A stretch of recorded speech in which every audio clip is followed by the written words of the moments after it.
as the output, that's pretty straightforward that you would choose that. A few people chose the education output again, but again, we want to reiterate that the education output should be focused on K through 12 programs. So the output was pretty straightforward. The outcome was fairly tricky because in the work plan, they didn't describe exactly what they were getting. They just said that children would be improving in 4 out of the 6 areas that were tracked in terms of school readiness. And so you didn't know exactly what are they tracking, literacy, math, behavior. And the reason we put social and emotional development down as the correct outcome is that the way they describe the community need is very focused on social and emotional development. So, as you know from the sessions on setting up a work plan and how you set up your different pieces of the work plan, the community need should always tie into the outcome. And so we felt like social and emotional development would be the appropriate outcome to report on here. Some of the issues here are, again, they might be improving in more than one thing, and so we don't want to discourage you from also measuring the literacy improvement or from measuring the math improvement, but we do want you to choose which area to focus on that ties in to the stated community need. The instructions will also be helpful in this case in terms of looking at the definitions about what do we mean by early childhood programs. The instructions actually describe what that means. And so, again, we won't go through the instructions in detail today, but I do think the instructions will be helpful for you. And another issue I wanted to highlight here is data collection. And so I can see the questions popping in right now from those of you that are hitting the Q&A box. A number of folks are asking about the data collection. And for outputs and outcomes around school readiness, we're very excited about the school readiness, the tool that has been developed. And this is not a required tool for you to use, but it is something that we recommend that we have adopted from the Head Start program. And there's a session here at the virtual conference on this tool specifically. So I did that session earlier this morning and just reviewed all the specifics that are covered. And there are some very good specifics about social and emotional development. What do we mean by that? What can you measure within that framework? Literacy skills and, math and numeracy skills. And so if you haven't had a chance to view that session on the school readiness tool, I would encourage you to do that while you're here at the virtual conference. So let's take a minute to look at the questions and see if there are 1 or 2 questions we can address.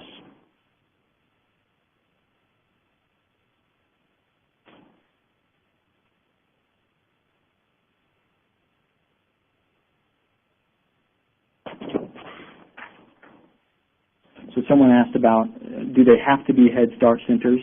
And that's a good question. The answer is no, that they don't have to be a Head Start center. As long as they're working with pre-K children and doing the activities that are specified, in the performance measure instructions, then it doesn't have to be a Head Start center per se.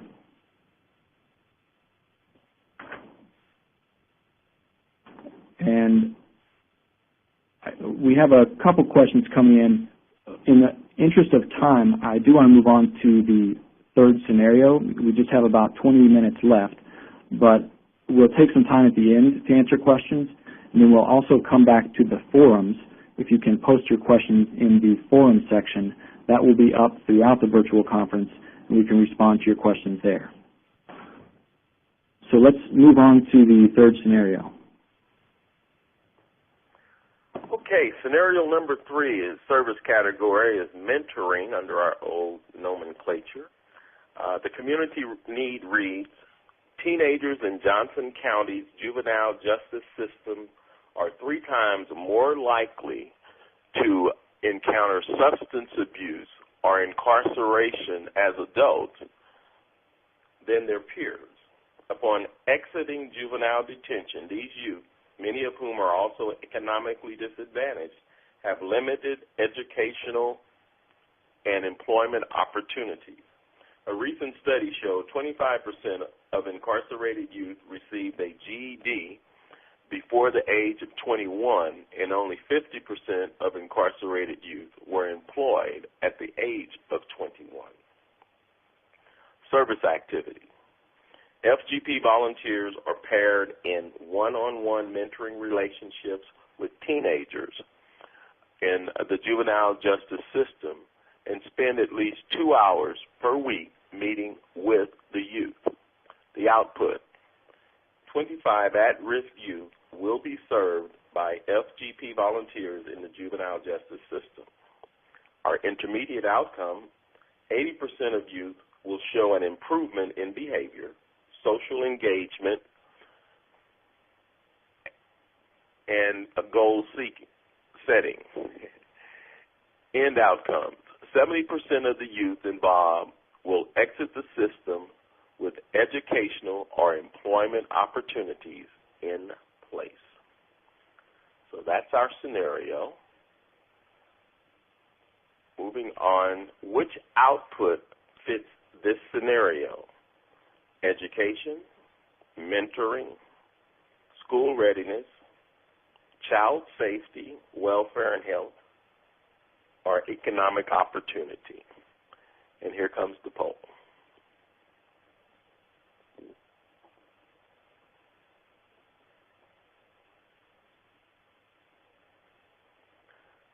And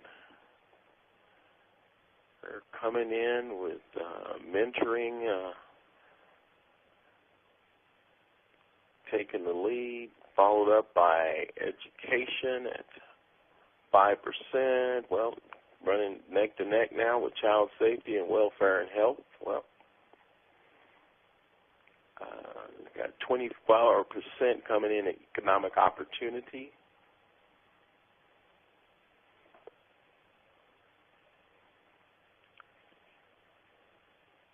And about 135 respondents.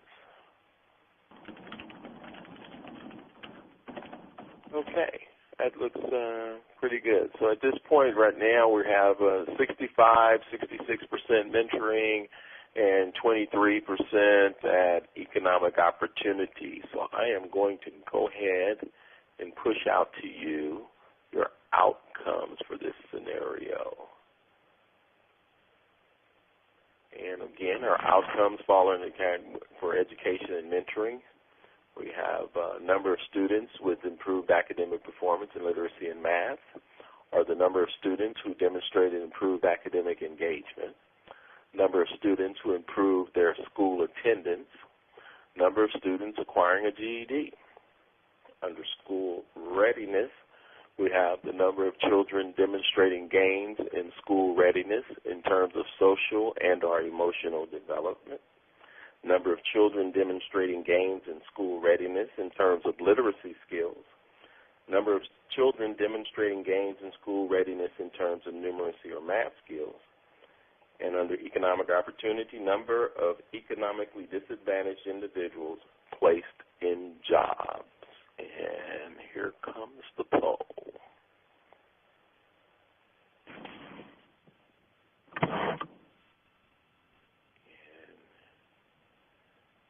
Outcomes for number 3, you jumped and went out and quickly on this one. We have 60% in mentoring, 31% in economic opportunity,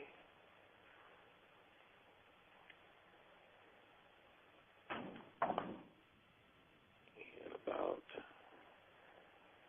equal number of respondents. Okay. Excellent. I think you guys are getting the hang of this now. So I'm going to push it over to Frank and have him look at scenario number 3. Thanks, Leroy. And so this one is definitely trickier. This one, we felt like the output here could either be mentoring or possibly job training, most likely you would choose the output around mentoring, and that's what about 66% of you chose.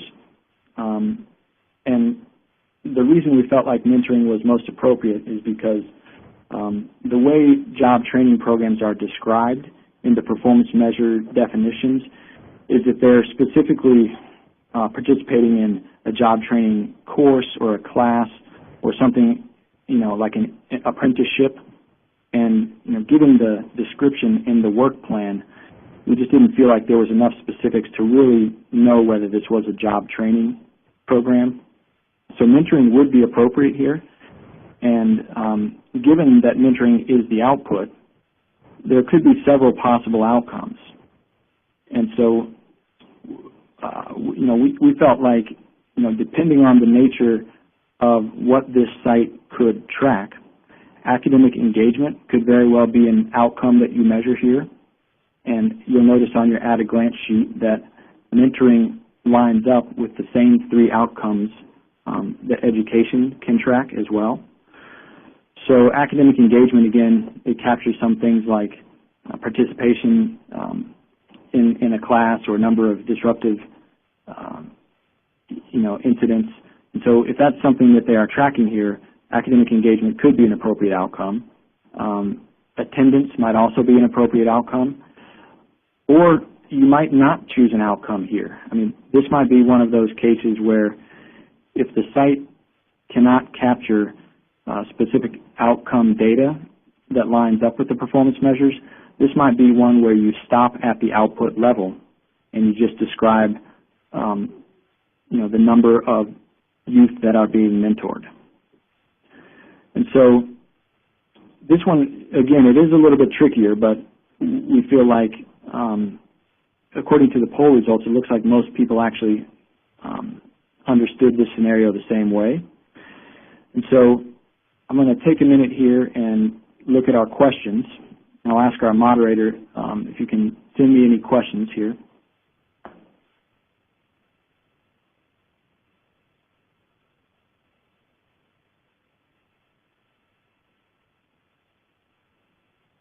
Okay, we had a good question about mentoring, and folks asked, FGP volunteers work both one-on-one and sometimes with 2 to 3 children at a time.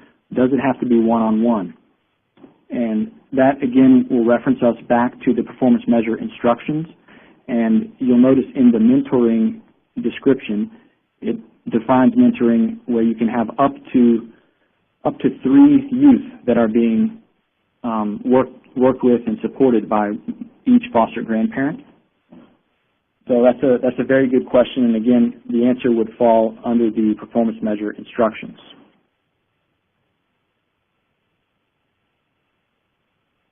Someone else also asked a good question about, would the GED outcome be appropriate here? And that is a great question. I mean, in the work plan, they mentioned that part of the reason they're doing this is because youth in the juvenile detention system are much less likely to graduate from high school. And so if that's something that the site can track, then that might be an appropriate outcome to tie to this. You'll notice that the number of students acquiring a GED is an optional outcome. And so if you're looking at your at-a-glance sheet, those optional outcomes are ones that we'd encourage you to track if you can track them, but they are not required if you're trying to tie that to the specific output.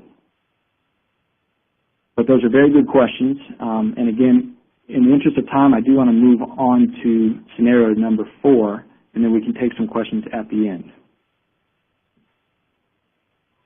Okay, Frank. Thank you. All right, scenario number 4. Other human needs is the category. The community needs. Fort Johnson is a major military installation with large numbers of service members who have been deployed to the Middle East.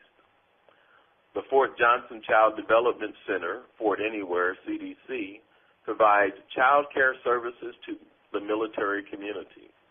Many of the children whose parents have been deployed demonstrate adjustment disorders, detachment disorders, and developmental issues. service activity. Grandparents will meet with children ages 5 to 15 at least once a week and provide nurturing support, play therapy, and model appropriate behavior.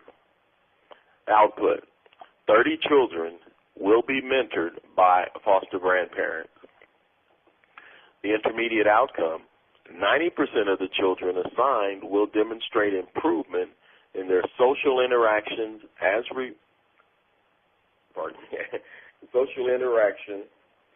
related to developmental delays, detachment, and emotional adjustment. And the end outcome: 80% of the children will demonstrate age-appropriate behavior. So let's look and see what outputs best fit this scenario. Again, we have outputs of education, mentoring, school readiness, child safety, welfare and health, and economic opportunity. So we'll push the poll and wait for your responses.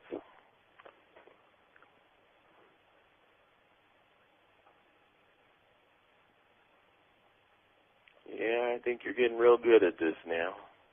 150 respondents, about 58% selecting mentoring, 27% selecting child safety, welfare, and health. And we have a few economic opportunities, school readiness, and education, about 161 respondents. So we're getting really good at this. We're really anxious to get to the final question and answer session. Okay, so we're going to go ahead on and move from here and consider our outcomes. Which outcome, then, best fits this scenario? Under the category of education and mentoring, we have number of students with improved academic performance in literacy and or math, number of students who demonstrated improved academic engagement, number of students who improved their school attendance, or the number of students acquiring a GED. Under school readiness, the number of children demonstrating gains in school readiness in terms of social and or emotional development, number of children demonstrating gains in school readiness in terms of literacy skills, number of children demonstrating gains in school readiness in terms of numeracy or math skills, and under economic opportunity, number of economically disadvantaged individuals placed in jobs. So we will push that poll and wait for your responses.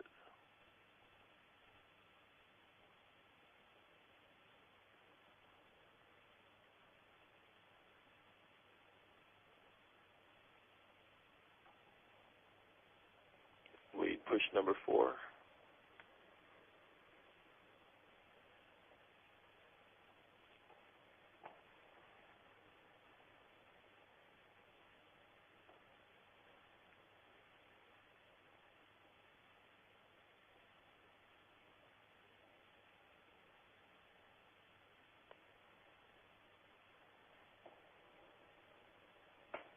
Let's see.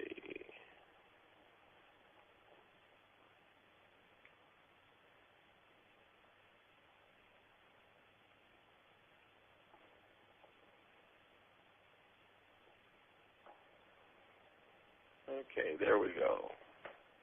So it looks like we have 42% going with academic engagement, 46%, 45% saying no outcome,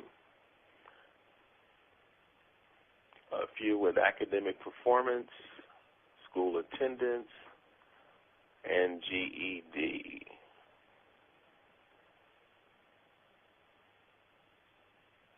And 114. I'll give this a few more seconds.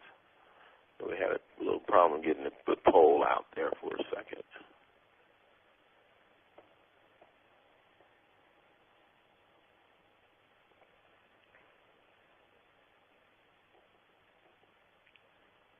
All right. Well, we will pass this on to Frank and have him to debrief for us.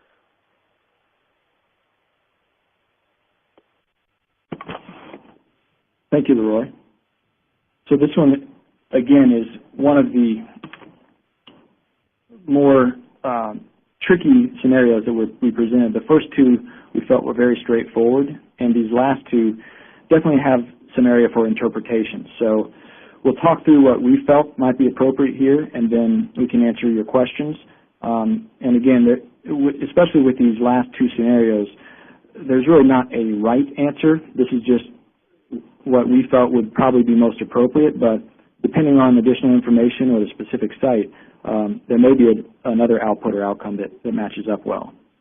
So we felt like the output here would actually be under the number of children served in child safety, welfare, and health programs.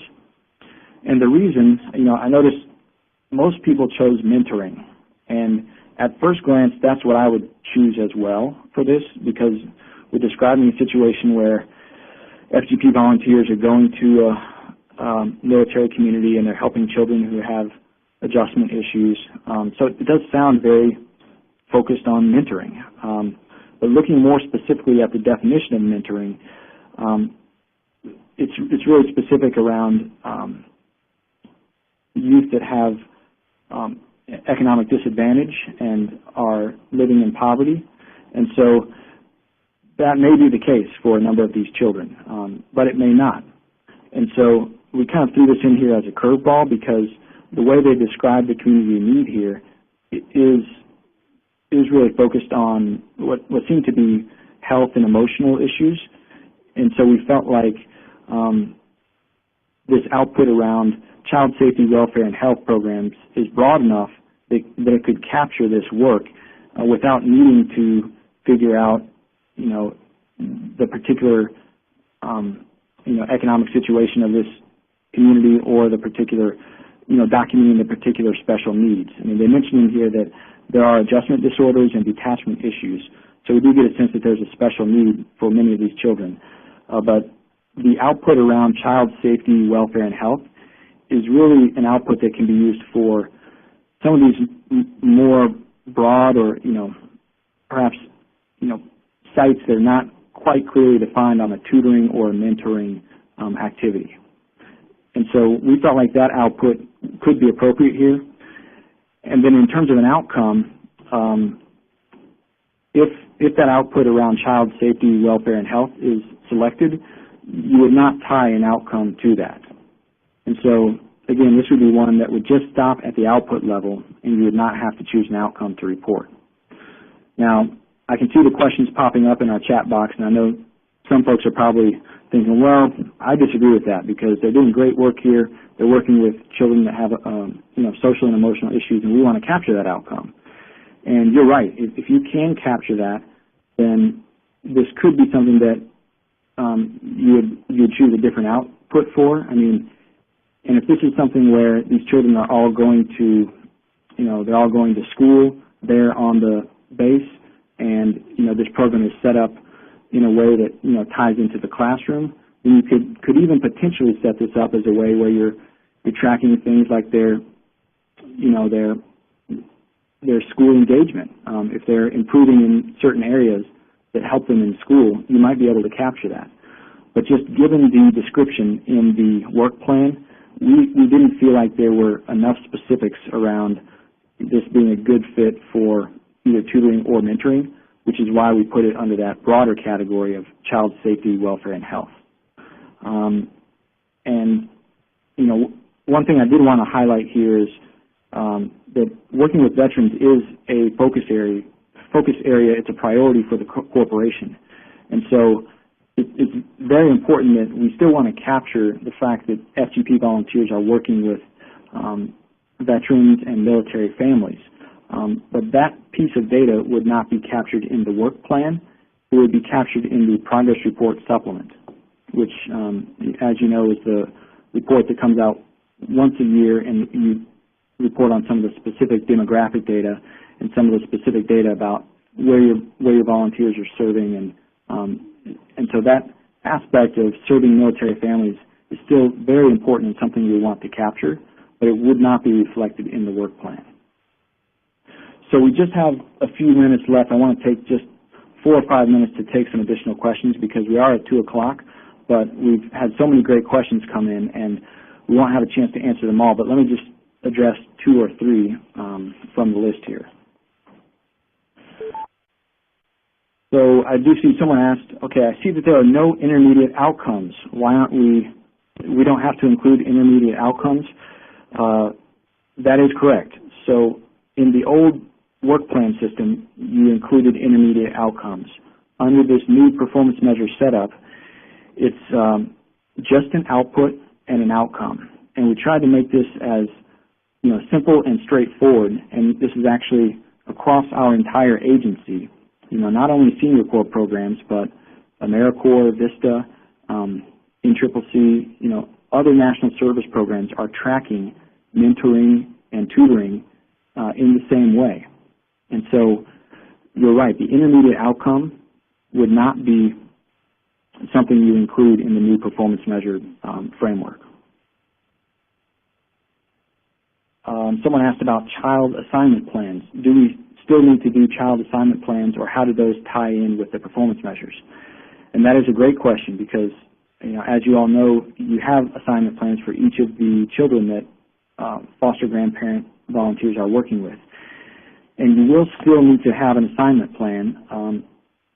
Some of the templates that the corporation is developing, like for instance the child readiness tool, you'll notice that that child readiness tool is basically like a checklist to check off the different areas of social emotional development, literacy, and math.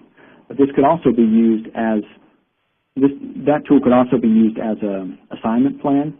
I think we are not prescribing that you must use this particular template for an assignment plan. We're giving you some options, and you can customize these tools in a way that they could serve as your assignment plan. So that's a great question, and you will still be required to have an assignment plan, but you don't have to use something that we give you to say here's what you use for performance measure X. Again, I see at least 3 questions about can I choose more than one outcome, and that is a great question, and it's a question that we touched on briefly at the beginning, and it is a little bit confusing. So someone in here put the example, I have 3 kids working at a Head Start center. One of them is really working on literacy, one of them is working on math, and one of them is working on these behavioral, emotional issues. How do I report that? And so in that example, you would want to choose for your output. Your output would be the number of students, the number of children participating in the early childhood education programs. So you would have the same output, but you would have a different outcome for each of those 3 children. So for Sally, who's working on literacy, you would be reporting on her improvement in literacy. And for the student who is working on math, you would report on his improvement in math. And so it will take some getting used to, but as we get into working on your applications and working on your renewals, and once you actually choose these measures in e-grants, I think it will become more clear about how they line up.